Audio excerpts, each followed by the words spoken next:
Semana que acaba, semana que começa. A primeira semana de setembro começou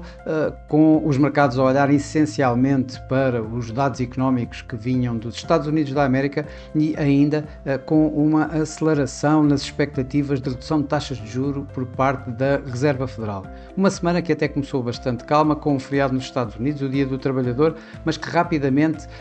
acabou por levar a alguma turbulência no mercado com a possível reformulação no governo britânico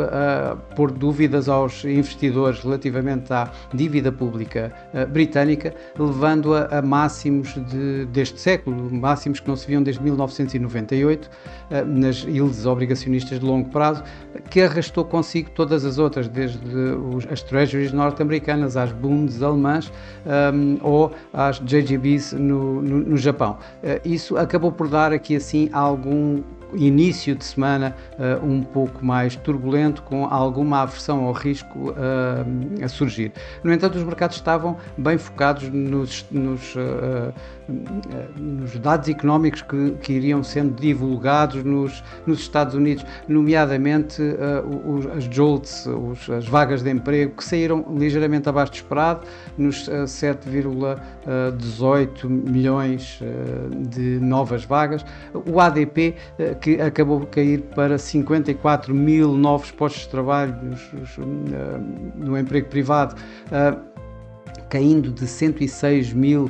no mês anterior. Tínhamos, entretanto, também o ISM, que davam algum suporte ao mercado ao virem um pouco acima do esperado. No entanto, olhando para os subíndices desses mesmo ISM, os dados do emprego mantiveram-se bastante baixos, ou seja, aos níveis mínimos que têm sido apresentados nos últimos meses. O mercado, obviamente, continuava à espera dos non-farm payrolls, enquanto ao mesmo tempo ia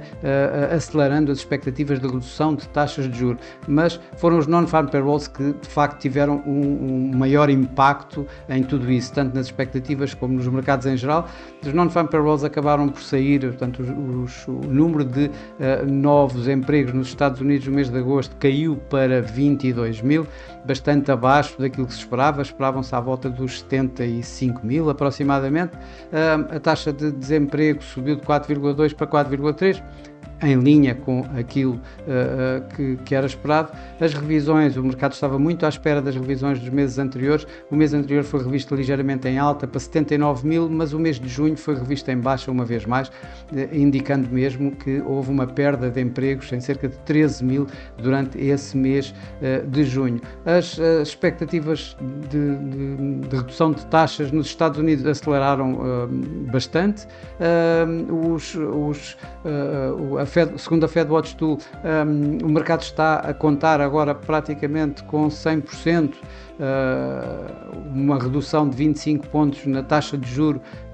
já em setembro, com uma redução de 75 pontos na totalidade até ao final do ano, ou seja, a contar com três cortes de taxa de juros em lugar dos dois que estavam anteriormente a ser descontados. Isto tudo acabou por dar aqui assim um mercado acionista neste primeiro mês de setembro, nestes primeiros dias de setembro, nesta primeira semana de setembro, entre ganhos e perdas. Na Ásia foram exatamente bastante esse sentimento, um sentimento misto. O Nikkei acabou por ganhar 0,7%, talvez com algum suporte dado, inclusive pelo corte das tarifas norte-americanas no setor automóvel japonês, que ficou nos tais 15%, em lugar dos 27,5% que em princípio estavam a ser adiantados. O S&P 500 acabou por terminar a semana aqui em 0,3%, com o Dow Jones praticamente flat, a perder um pouco, e o Nasdaq um pouco melhor, enquanto na Europa foi uma semana de uma forma global de perdas, aqui com o Eurostoxx a perder 0,6%. Praticamente o mesmo que caiu o PSI, que caiu esta semana 0,7%, pressionado pelas perdas da Galp, que caiu 5% durante esta semana, e por outro lado com algum suporte da Jerónimo Martins, que esta semana ganhou 3,6%. O mercado cambial teve, digamos, um aumento da volatilidade que já não tinha há algum tempo, depois do mês de agosto bastante mais calmo. o dólar até começou a semana, a semana começou relativamente calma com o feriado, mas após isso a tal situação de ligeira aversão ao risco a que assistimos acabou por levar a ganhos do dólar esses que acabaram por recuar com as expectativas de cortes de taxa de juros a aumentar e a terminarem bastante em baixo durante a semana, o que acabou por fazer recuar esses ganhos do dólar durante os primeiros dias da semana. Acabou por terminar praticamente nos níveis em que tinha iniciado a mesma. Aconteceu o mesmo exatamente contra as diversas divisas, tanto ao euro, em que começou a semana ali à volta dos 1,17, chegou a vir bem perto de 1,16, com o dólar a ganhar na situação da aversão ao risco, mas as expectativas de cortes de taxa de juros a aumentar acabou por levar o euro-dólar bem acima dos 1,17, ali à volta dos 1,1760. O mesmo sucedeu com o iene, o dólar que ganhou ao iene, em que levou quase em torno dos 149 ienes por dólar, mas esses ganhos acabaram por recuar e terminaram aqui à volta dos 147, exatamente com as tais expectativas de cortes de taxa de juros do dólar a aumentar. A Libra e o franco suíço estiveram relativamente estáveis, se bem que a Libra teve mais alguma volatilidade, teve aqui assim pressões logo no início da semana, com a tal situação das yields obrigacionistas de longo prazo a subir e com alguns receios políticos em termos da reformulação possível no governo britânico. De destacar aqui assim nas moedas dos mercados emergentes,